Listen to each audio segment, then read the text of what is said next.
brought to you by Technosport. Spirit तो वही है जो मैदान में उतरे। Technosport, sport your spirit. Vinesh Phogat, इनके बारे में आपको अब तक पता चल गया होगा। वो पेरिस ओलंपिक्स 2024 से डिस्क्वालीफाई हो चुकी हैं और इसके बाद से ही लगातार उनकी वेट कैटेगरी और रेसलर्स किस तरीके से अपने वेट को मैनेज करते हैं उस पर लगातार बात चल रही है। कहा जाता है कि विनेश का जो बॉडी वेट है वो जो रहता है वो 57 किलो के आसपास है। उनको कहा गया था कि वो 57 में खेले या फिर 53 में खेले, लेकिन उन्होंने 50 चुना था। तो और ये बाकी रेसलर्स के साथ भी होता है कि क्योंकि ओलंपिक्स में वेट कैटेगरीज जो होती है वो कुछ कुछ ही होती हैं और आपको उसके लिए अपना वेट आगे पीछे करना पड़ता है। तो मैं ये समझना चाहती हूँ कि क्या किसी रेसलर के लिए आगे बढ़ाना ज़्यादा बेहतर ऑप्शन नहीं हो सकता कट करने से?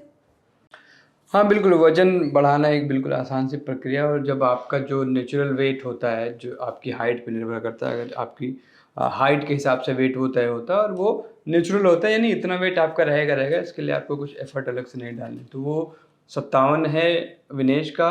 कई रेसलर्स का जैसे रवि दहिया का 70 के आसपास है, लेकिन उन्होंने 55 में कम्पीट किया था बीते ओलंपिक्स में। तो उसके लिए उनको अपना वजन इवेंट से पहले 61 तक लाना ही होता है, जिससे बाकी ये मैनेज किया जा सके। तो वजन बढ़ाना हमेशा से एक आसान ऑप्शन रहता है, लेकिन विनेश ने टफ ऑप्शन चुना और ये वजन घटाने बढ़ाने की जो प्रोसेस होती है ये बड़ी खतरनाक सी होती है। अगर आप नॉर्मल जो हम जिस तरीके से हम लोग वजन घटाते बढ़ाते हैं, इनका प्रोसेस उससे थोड़ा अलग होता है, क्योंकि इन्हें एक निश्चित वेट चाहिए ही चाहिए। अगर आप 48 या 53 में कम्पीट कर रहे हैं तो उससे 1 ग्राम ज़्यादा 10 ग्राम ज़्यादा भी नहीं चलेगा, आपको वो चाहिए। तो ये प्रोसेस बड़ी डरावनी। तो ये पूरी प्रोसेस शुरू कैसे होती है? क्योंकि मान लीजिए विनेश को 50 में खेलना था, तो ये पहले ही तय हो गया था कि वो 50 किलो कैटेगरी में ओलंपिक्स में हिस्सा लेंगी। तो ये जो पूरी प्रोसेस है, क्योंकि आप मान लीजिए आपने हिस्सा लिया 50 किलोग्राम, आपने कुछ टाइम पीरियड के लिए अपने वेट को कंट्रोल किया, आपने खाना पीने में ध्यान रखा, फ्लूइड्स ज़्यादा लिए, इस तरीके से आपने मैनेज कर लिया, लेकिन इसका बॉडी पे क्या असर पड़ता है? और जब आपका वो ओलंपिक इवेंट खत्म हो जाएगा या कोई भी पर्टिकुलर इवेंट खत्म हो जाएगा, तो उसके बाद आप वापस नॉर्मल खाना पीना शुरू करेंगे, क्योंकि जो ह्यूमन बॉडी है वो जो चीज़ उसको चाहिए वो तो चाहिए।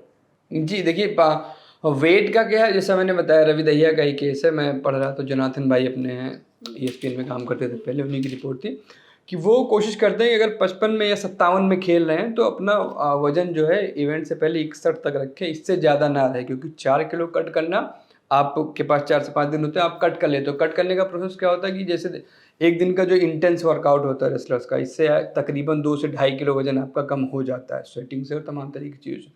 लेकिन फिर जब आप खाना खाते हो तो तकरीबन 1800 ग्राम आप इंटेक करते हो, तो वो वजन बढ़ गया। तो तकरीबन एक दिन में इंटेंस एक्सरसाइज के साथ 200 से 300 ग्राम ही आप वजन कट कर सकते हो। रेसलर्स के मामले में ये है। तो अगर आपको 4 किलो घटाना है तो उस हिसाब से आपको इतने दिन का लेवरेज चाहिए होगा, फिर आप कम कर पाओगे, एडजस्ट कर पाओगे। लेकिन समस्या वही है कि आप जब वजन घटा रहे हो, फिर वो वजन जब जैसे ही आप इंटेक आपका बढ़ेगा वो बढ़ जाएगा। जैसे शाम को इवेंट है, आज सुबह आपका जब वजन होना है उस टाइम विनेश को 50 रहना था, 50 से ऊपर नहीं जा सकती थी।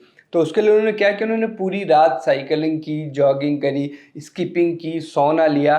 सोना लेना और बड़ी हेवी सी हुडेड जैकेट पहनकर भागना, ये बड़ा पॉपुलर सा तरीका है वजन कम करने का। लेकिन एक लेवल आता है जब आपका शरीर, जैसे 2016 का जो हम बात कर रहे थे विनेश वाला, 400 ग्राम रह गया था उनका ज़्यादा क्वालिफायर्स में। तो वहाँ पे यही हुआ था कि विनेश ने पूरी कोशिश कर ली, सब कुछ कर लिया, फिर एक पॉइंट के बाद आपका शरीर पसीना निकालना बंद कर देता है। जैसा आज सुबह हुआ जब एक्सरसाइज कर रही थी विनेश फोगाट, तब जो अभी खबर आई है पीटी उषा और दिनेश पदेवाला ने, जो डॉक्टर ने बताया कि सुबह एक्सरसाइज कर रही थी विनेश, लेकिन स्वेट नहीं निकल रहा था। अंतिम भी उस समय उनके साथ थी, क्योंकि अंतिम का भी आज मैच था।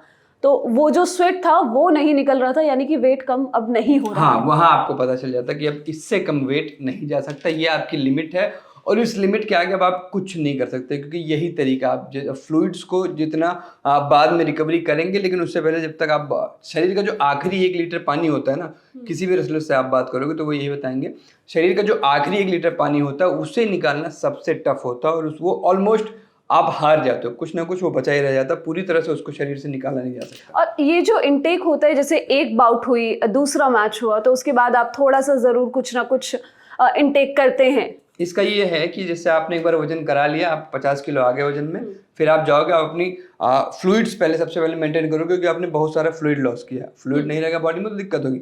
फिर आप कोशिश करोगे, क्योंकि आपको खाना भी है, कुश्ती है, ऐसा नहीं कि आपने वजन कर लिया आप जीत गए। ये पहला स्टेप है, ये पहला स्टेप है जब आप वजन के अंदर आ गए। अब दूसरा स्टेप है कि आपको उसी वजन का जो सामने का पहलवान है उसको हराना है। तो उसको तब हरा पाओगे जब आपकी बॉडी में कुछ रहेगा। तो आप खाते हो, क्योंकि अब जब अगला वजन होगा तब आपको ये तय करना है कि आप 50 किलो हो या नहीं। उसके इन बिटवीन आपको छूट है, क्योंकि हमने देखा ना 3 बाउट्स के बाद 2.5 किलो वजन बढ़ा होता है विनेश का। तो ये छूट होती है। आप इस दौरान आप खाते हो, फिर आप फाइट करते हो, फिर आप उसी हिसाब से इनटेक करते हो कि आपको पता हो कि मैं इतना वजन घटा लूंगा, क्योंकि कल सुबह फिर से जब मेरा वेट होना है।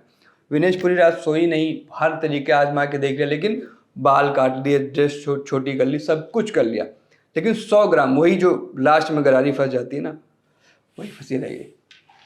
तो ये जो इन बिटवीन सब कुछ हुआ, तो इसके नेगेटिव इम्पैक्ट्स भी बॉडी पर ऑफ कोर्स पड़ते होंगे, क्योंकि कुछ रिपोर्ट्स में ऐसा कहा गया था, कुछ पुरानी रिपोर्ट्स थी, कुछ रेसलर्स थे, अमेरिका की कुछ रेसलर्स थी जिनकी 3 रेसलर्स की 30-33 दिन के अंदर डेथ हो गई, क्योंकि आपकी बॉडी में पानी नहीं जा रहा, तो किडनी इश्यूज, हार्ट इश्यूज, ये सब चीज़ें भी होती हैं। हाँ बिल्कुल, फीमेल्स के साथ हार्मोनल प्रॉब्लम्स हो सकती है, क्योंकि बॉडी में लिक्विड्स का, फ्लूइड्स का रहना बहुत इंपॉर्टेंट है। और ये जिस तरीके से आप, जितनी तेज़ी से शरीर खाली होता है उतनी तेज़ी से आप भर नहीं सकते। ये कुछ समझो आपकी एक स्पंज है, आपने उसे निचोड़ दिया, पानी निकल गया, लेकिन स्पंज में दोबारा पानी किस स्पीड से जाएगा ये स्पंज तय करेगा, आप नहीं तय कर पाओगे। तो अगर आप एकाएक सोचते हो कि पूरा फ्लूइड भर लेंगे तो उल्टियाँ होने लगेंगी, आपकी तबीयत और ख़राब हो सकती है। तो इसीलिए आप स्टेप बाय स्टेप ही वो फ्लूइड्स दोबारा भर पाओगे। और अगर आपने निश्चित तौर पर ज़्यादा इंटेंस कोशिश की, जिस तरीके से हम देखते हैं कई बार डिस्परेट हो जाते हैं कि नहीं वजन, जैसे बीती रात विनेश हुई थी, विनेश पूरी रात सोई नहीं, विनेश ने 1 मिनट आराम नहीं किया, कुछ खाया नहीं, कुछ पिया नहीं, सिर्फ एक्सरसाइज करती नहीं, वजन कैसे कंट्रोल करे। और इसके चक्कर में हमने देखा कि जैसे ये खबर ब्रेक हुई, विनेश डिस्क्वालीफाई हुई, अगली खबर आती है कि विनेश अस्पताल में। हाँ। अस्पताल में क्या हुआ होगा, फ्लूइड्स की रिकवरी हुई होगी, उनको इंट्रावीनस दिया गया होगा, नसों के जरिए फ्लूइड दिया गया होगा कि बॉडी में फ्लूइड का फ्लो जो है बराबर हो सके या फिर थोड़ा कंट्रोल में आ सके। तो ये बिल्कुल बहुत ही गंभीर चीज़ें हैं, और कई बार जान जाने की नौबत आती है। वो 3 एथलीट्स जिनका आपने जिक्र किया, वो कॉलेज लेवल की रेसलर्स थी और उनकी डेथ हो गई थी 33 दिन में 3 लोगों की। तो मैं एक चीज़ और समझना चाहती हूँ, क्योंकि आपने जिक्र किया, जैसे ये खबर आई तुरंत ही विनेश हॉस्पिटलाइज्ड हो गई। तो अगर विनेश क्वालिफाई भी कर जाती, अगर उनका वेट 50 से कम होता, तब भी ये रिस्क होता उनके साथ मैच में कि वो डिजल करती, उनको क्लियर नहीं दिखता, उनको बॉडी प्रॉब्लम्स होती। हाँ देख, कुछ घंटों का टाइम होता है, उन घंटों में जितना रिकवरी संभव थी खाने पीने के जरिए उतनी की जाती है। लेकिन इसके बाद भी हमने टोक्यो का हम बार बार जिक्र कर रहे हैं कि टोक्यो में उनको समस्या हो रही थी अपने सामने वाली एथलीट को देखने में और पूरी ताकत लगाने में, क्योंकि शरीर आपने खाली कर दिया, भरने में तो उसकी अपनी स्पीड से ही चलेगा ना, एकाएक आप उसको भर नहीं सकते, फ्रिज थोड़ी ना है वो कि लाके सामान भर दिया। तो ये बिल्कुल दिक्कत होती, लेकिन मुझे लगता है कि ये दिक्कत उतनी ज़्यादा नहीं होती कि बहुत ज़्यादा इम्पैक्ट करती, क्योंकि विनेश इस बार जो है जिस निश्चय के साथ गई थी और जिस तरीके की उनके सामने जो यूएसए वाली रेसलर थी, उसके रिकॉर्ड्स भी इतने बढ़िया नहीं है विनेश के सामने, तो ये एडवांटेज हो सकता था, लेकिन अब तो क्या ही कहा जाए। तो ऐसा हम कह सकते हैं कि विनेश ने जो अपना पूरा ओलंपिक्स कैंपेन जो किया, उसमें ये उनकी मेंटल स्ट्रेंथ को ज़्यादा दिखाता है rather than the physical strength, क्योंकि फिजिकली उनको शायद अपर कैटेगरी में होना चाहिए था 53 या 57 वाली, लेकिन वो 50 में गई। और ये मेंटल स्ट्रेंथ की बात है कि वो वहाँ पे लड़ती रही, पहले जापान की नंबर 1 रेसलर को हराया, फिर उसके बाद यूक्रेन की रेसलर को हराया, फिर क्यूबा की रेसलर को हराया। हाँ, वही क्यूबा वाली फाइनल खेल रही, यही भाग्य होता है। रिपोर्ट्स आ गई, फाइनल मुकाबला खेला जाएगा यूएसए और क्यूबा के बीच, और जो जीतेगा वो गोल्ड लेके जाएगा। तो यही भाग्य भी बहुत बड़ी चीज़ है, और भाग्य लगातार तीसरी बार विनेश का साथ नहीं दिया भाग्य ने ओलंपिक्स में, और अब आगे का क्या होगा किसको। इसके साथ यूनाइटेड वर्ल्ड रेसलिंग UWW के जो हेड हैं, उन्होंने भी कहा कि हम चाहते हैं कि रेसलर्स अपने नेचुरल वेट कैटेगरी में फाइट करें।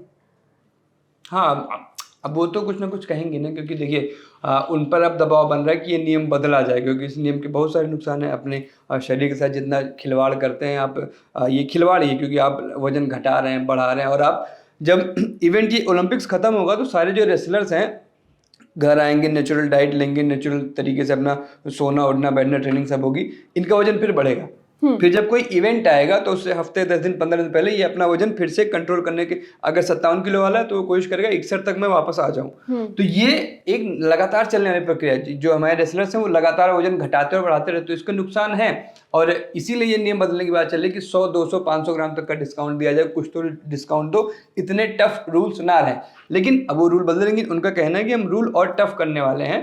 आपको अगर दिक्कत है तो आप अपने नेचुरल वेट कैटेगरी में खेलें, यानी अगर आपका नेचुरल वेट 70 किलो है तो आप 70 तो ये सही नहीं है, मतलब क्या इसमें खामी क्या है? आप इस वजह से शायद वेट कैटेगरीज डिफरेंट चूज करते हैं कि कोई बात नहीं, मुझे थोड़ा सा वजन कम करना होगा। फॉर्मर जो रेसलर्स है वो भी ये बात कह चुके हैं कि चलिए हमको थोड़ा सा खाना कम खाना होगा, लेकिन हमारे गले में वो मेडल होगा जिसकी हमें चाहत थी। और देखिए UWW की जो बात है, UWW ने स्पष्ट कर दिया कि वो नियम नहीं बदलेंगे। और अगर देखा जाए, आप अगर एक नॉर्मल इंसान की तरह बात करें, जो आम आदमी है जिसको ना रेसलिंग करनी ना बॉक्सिंग करनी, तो उसके हिसाब से आप देखेंगे तो ये बहुत अच्छी चीज़ है। क्योंकि अगर आपका नेचुरल वेट 50 55 या 60 किलो, आप उसी में खेल रहे हो, आपको ज़्यादा एफर्ट्स नहीं डालने पड़ रहे। लेकिन इसमें समस्या ये आती है ना कि फिर जब आपका नेचुरल वेट जो 70 किलो है, उसके बाद आपका उससे तो ज़्यादा वेट बढ़ना है नहीं। तो अगर वेट बढ़ना है नहीं तो ट्रेनिंग करके आप घटाओगे तो कम हो जाएगा ना वजन। तो एक ये बड़ा इशू आएगा, क्योंकि अगर वेट आपका 70 से बहुत जाएगा 72 चला जाएगा, क्योंकि आप एक रेसलर हो, आप प्रोफेशनल रेसलर हो, तो आप कंट्रोल में रखोगे। तो ऐसे तो मतलब जैसे रवि दहिया ने कहा था 60, उनका इंस्टाग्राम यूजर नेम भी रवि दहिया 60 करके है, 60 उनका नेचुरल वो है जिसमें वो खेलना प्रेफर करते हैं। लेकिन ओलंपिक्स में, टोक्यो में इतना नहीं था, 55 था, 57 था। 55 के लिए 5 किलो कम करना और 3-4 दिनों में या उस पीरियड ऑफ टाइम में 5 किलो वजन कम करना ज़्यादा होता है। 3-4 किलो आप मैनेज कर सकते हो क्योंकि आप उस तरीके से आदी हो चुके हो उस चीज़ के। हाँ, 3 वही एक लेके चलते ना, 2 से 4 किलो ही ऊपर रहना, उससे ज़्यादा नहीं रहना। क्योंकि ये जैसा मैंने बताया भी कि ट्रेनिंग में आप 2-2.5 किलो कम करते हो, फिर आप खाना खाते हो तो 2 किलो के आसपास आपका वजन फिर से बढ़ जाता है। तो 200 ग्राम करके कम होता है। तो अगर आपको 4 किलो कम करना है तो 200 ग्राम के हिसाब से आपको ठीक ठाक ऑलमोस्ट 20 दिन चाहिए। तो इससे ज़्यादा अगर रहेगा तो आपको और दिन चाहिए होंगे, तो उसी हिसाब से आपको इंटेंस ट्रेनिंग करनी होगी। और अगर आप ये भी होता है ना, आप जब ओवर एग्जॉस्ट कर लेते हो अपनी बॉडी को, तो फिर बाउट में आपको दिक्कत हो जाती है। तो आप नहीं चाहते कि आप बाउट में एकदम थके हारे जाएं। आप क्योंकि हमने देखा था कि शायद दीपक पुनिया का केस था ये, वो कोई एज ग्रुप टूर्नामेंट या जूनियर लेवल का खेल रहे थे, वजन घटाने के लिए उन्होंने बहुत बहुत बहुत कुछ किया। उसके बाद क्या हुआ, जब वो बाउट में गए तो शायद 5 किलो के आसपास हाँ 5 किलो कम किया उन्होंने। बाउट में गए तो 100% छोड़िए, वो अपने 0% पे नहीं थे, बुरी तरह से हार गए। तो आप ये भी नहीं चाहोगे ना कि वजन घटाने, क्योंकि ये यही ना पहला स्टेप है वजन घटाना, दूसरा स्टेप है सामने वाले रेसलर को हराना। तो आपको दोनों चीज़ें लेके चलनी होती है। ठीक है, सूरज ने हमको बताया वेट कैटेगरीज के बारे में, और लगातार विनेश की वेट कैटेगरी पे बात चल रही थी कि शायद दूसरी वेट कैटेगरी में खेल लेते, ये वजन घटता बढ़ता कैसे है, रेसलर्स कैसे मैनेज करते हैं, इसके नुकसान क्या होते हैं, ये सब हमने आपको इस वीडियो में बताया। विनेश और पेरिस ओलंपिक्स पर और अपडेट्स के लिए आप ललन टॉप के साथ जुड़े रहिए। Thank you.